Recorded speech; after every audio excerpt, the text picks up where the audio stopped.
जादुई घड़ा। विष्णुपुर नाम के एक गांव में रमेश नाम का एक ग्वाला रहता था। रमेश ग्वाला के साथ साथ मजदूरी का भी काम किया करता था। एक हादसे में पत्नी के गुजर जाने के बाद रमेश अपने बेटे टिंकू के साथ रहता था। तभी एक दिन की बात है। कमला काकी, अरे ओ कमला काकी, तनी जल्दी आइए। अरे हाँ हाँ, आ रही हूँ। क्यों गला फाड़ रहे हो? हाँ काकी, कितना दे दूँ, बोलिए। पाव किलो दे दो। अरे राम राम राम। अरे काकी, इस अछूत से दूध क्यों ले रही हो? हाँ, मेरा बस चले तो मैं इन्हें गांव में भी रहने ना दूं। राम राम राम। काकी, क्यों करते हैं लोग ऐसा? मैं भी तो इन सभी की तरह इंसान ही हूँ ना। बेटा, तू इनकी बातों पे ध्यान मत दिया कर। तू सिर्फ अपना काम अपनी मेहनत और ईमानदारी से करता रहे। रमेश के पास एक ही गाय थी और इसी गाय से वो गांव के कुछ गिने चुने घरों में दूध दिया करता था। अगले दिन, टिंकू बेटा, मैं काम करने जा रहा हूँ, ज़्यादा उछल कूद मस्ती मत करना। पिताजी, आज मैं भी जाऊंगा आपके साथ। ठीक है, चलो। इतना कहकर टिंकू और रमेश सेठ धनीराम के पास काम करने चले जाते हैं। थोड़ी देर बाद, हाँ सेठ जी, बोलिए, क्या करना है आज? हाँ, दूर से ही जो बोलना है दूर से ही बोलो। देखो, ये खेत देख रहे हो, इसे जोतना है आज। हो जाएगा सेठ, अब बैल और हल भिजवा दीजिए। हाँ, क्या बोला तुमने? हल, बैल, ये सब नहीं है यहाँ। जो करना है हाथ से ही करना है तो करो, वरना जाओ। इतना कहकर धनीराम सेठ वहां से चला जाता है। इधर रमेश भी तुरंत अपने काम में लग जाता है। बेटा, जाओ उधर बैठ के खेलो। रमेश मन ही मन में सोचता है। चल रमेश बाबू, काम में लग जा।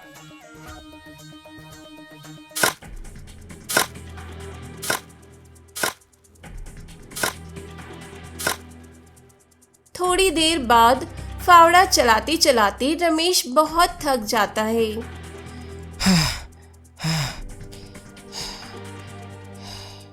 आज तो धूप बड़ी कड़ी लग रही है।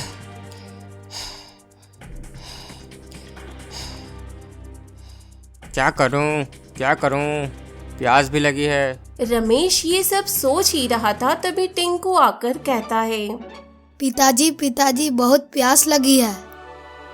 अरे बेटा, प्यास तो मुझे भी लगी है, रुको मैं सेठ से मांग लाता हूँ। सेठ धनीराम के कर्मचारी घर के बाहर खड़े थे। तभी रमेश जाकर उनसे कहता है। भैया, बहुत प्यास लगी है, थोड़ा पानी मिल सकता है? क्या पानी? पगला गए हो का? सेठ ने तुम जैसे अछूतों को पानी देने से मना किया है। भाई, मुझे मत दो, कम से कम मेरे बेटे को पानी पिला दो। अरे एक बार बोला तो समझ नहीं आता क्या? काम करने आए हो, चुपचाप काम करो। भाई ऐसा मत करो, मैं हाथ जोड़ता हूँ। हमने कोई धर्मशाला खोल नहीं रखा है, चलो जाओ। रमेश बहुत विनती करता है, पर सेठ के आदमी उसे छुआछूत के नाम पर एक बूंद पानी तक नहीं देते। क्या हुआ पिताजी, पानी कहाँ है? बेटा, ये लोग बहुत निर्दयी है, घर चल, मैं तुम्हें पानी पिलाता हूँ। इतना कहकर रमेश अपने काम पर फिर से लग जाता है। थोड़ी देर बाद,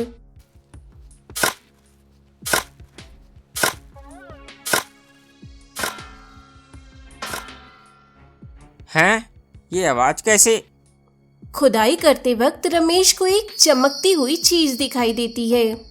अरे, ये तो घड़ा लगता है, सेठ को बताना होगा। मिट्टी हटाई तो रमेश को एक घड़ा दिखाई देता है। रमेश उस घड़े को जमीन से बाहर निकालता है। रमेश मन ही मन में सोचता है। अरे, ये तो घड़ा लगता है, सेठ को बताना होगा। थोड़ी देर बाद, अरे भैया जी, ये घड़ा मिला है। अरे भाई, फेंक दो इस घड़े को।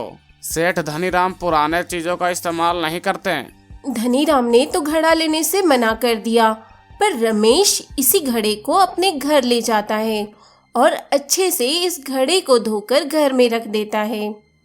अब अगली सुबह, रोज की तरह रमेश गाय से दूध निकालकर गांव में देने चला जाता है। कुछ देर बाद जब रमेश वापस आता है तब उसे कुछ अजीब दिखाई देता है।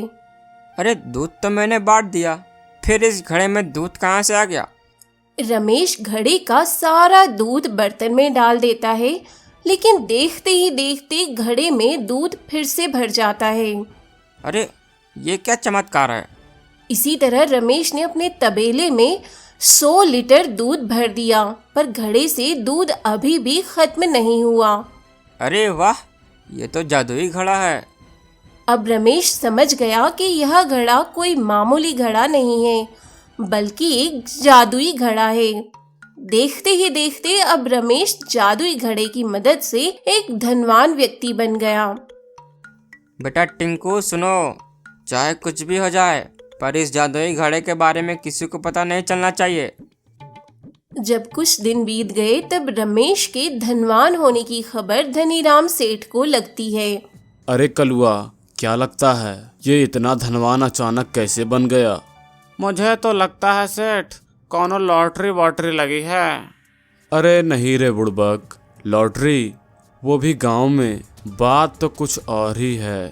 कलुआ, इस रमेश पर कड़ी नज़र रखना, जरा हम भी तो जाने अचानक धनवान कैसे बनते हैं।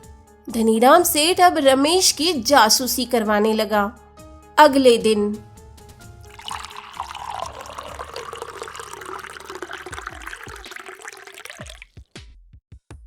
चलो ये पूरा हो गया, 350 लीटर। आज तो पूरे 14 गांव में दूध भेजना है। रोज की तरह रमेश अपना काम कर ही रहा होता है, तभी धनीराम सेठ का आदमी ये सब चुपके से देख लेता है। अरे ये क्या जादू है? घड़े से दूध तो खत्म ही नहीं हो रहा। इतने छोटे घड़े में इतना दूध, ये कैसे संभव है?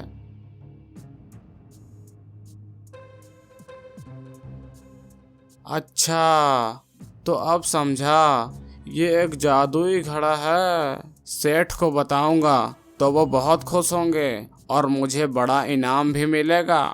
सेठ धनीराम को इस जादुई घड़े के बारे में सब पता चल जाता है।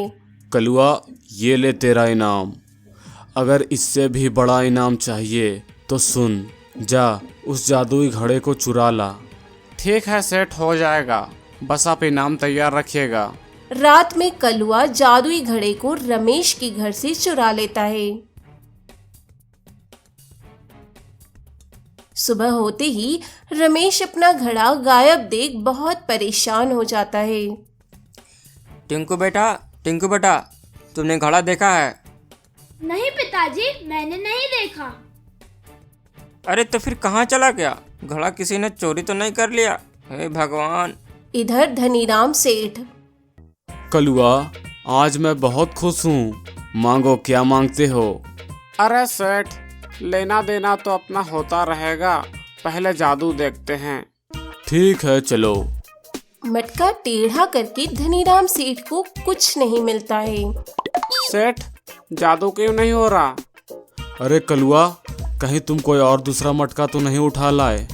अरे नहीं सेठ, ये तो पक्का वही मटका है। लगता है सेठ, जादू शुरू करने के लिए हमें इसके सामने कुछ बोलना होगा। ठीक है, कोशिश करो। ए जादुई मटका, हमें दूध दे।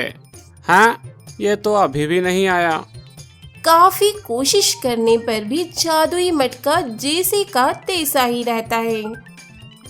अब धनीराम सेठ रमेश को छल से अपने पास बुलाता है। रमेश भाई, मुझे माफ कर दो, मैंने तुम्हारे साथ बहुत गलत व्यवहार किया था। कुछ देर तक तो रमेश को कुछ समझ नहीं आ रहा था, लेकिन थोड़ी ही देर में मटके वाली बात रमेश को पता चल जाती है। क्या सेठ, तुमने मेरे घर से मटका चुराया? छी, चोरी! इतने बड़े सेठ हो और चोरी करते हो, शर्म नहीं आती?